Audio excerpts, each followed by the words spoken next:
she had spent 3 weeks memorizing the exits before he arrived. She knew which lift was slowest, which stairwell was quietest, which coffee machine was far enough from the main floor that no one would see her hands shake if she needed a moment. She had done her research because she had known he was coming. His name had been in the company announcement.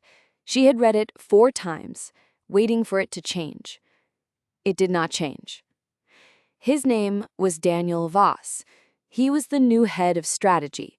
He had been hired from an international firm in Geneva, where he had worked for 6 years before that, doing something with restructuring that the announcement described in careful corporate language. She had read none of that part. She had stopped at his name and put her phone face down on the kitchen table and stood at her window for a long time. 7 years ago, Daniel Voss had been the man she was going to marry.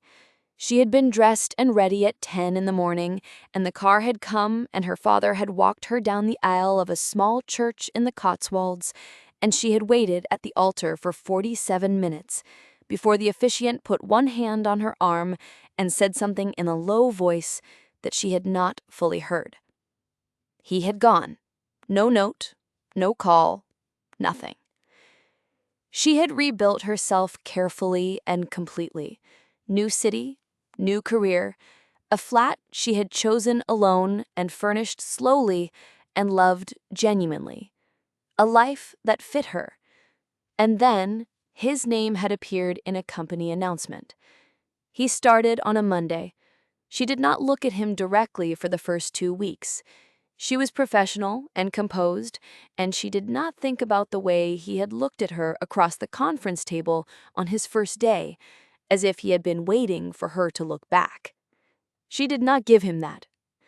On a Friday evening in February, at 7:15, they were the only 2 people left on the floor.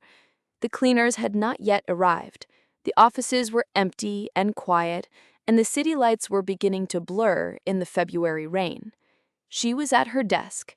She did not hear him come to stand in the doorway. She heard him say her name. She looked up. He said nothing after that for a moment. He was holding 2 paper cups of coffee from the machine on the far floor, the slow lift, the quiet stairwell. He had done his research too. He said, "I know I do not have the right to explain." She said nothing. He said, "I have wanted to tell you for 7 years, and I have not had the right, and I still do not have the right, and I am telling you anyway." She did not tell him to stop.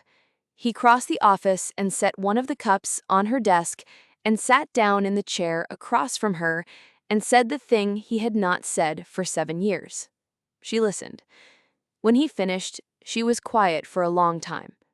Then she picked up the cup of coffee, and she asked him the one question she had been carrying since the altar.